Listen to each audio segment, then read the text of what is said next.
মসজিদটি নির্মাণে ব্যবহার হয়েছে 21টি পবিত্র স্থানের মাটি। একই সাথে এটি দক্ষিণ অঞ্চলের বৃহত্তম মসজিদ। So welcome to the 6th episode of the prayer hall. যেই সিরিজে আমরা গল্প খুঁজি বাংলাদেশের বিভিন্ন ইউনিক মসজিদে, আর আমাদের আজকের গেস্ট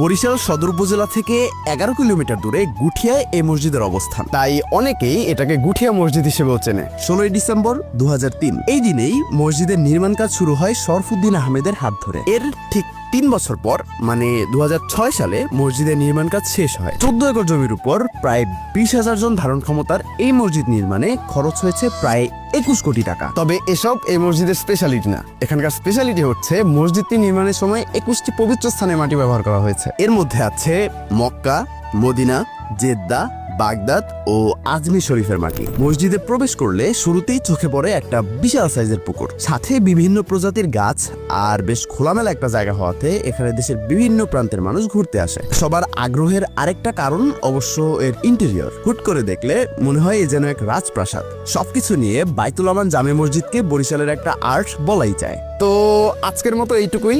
দেখা হবে অন্য কোনো দিন ভিন্ন কোনো গল্পে। আল্লাহ হাফেজ।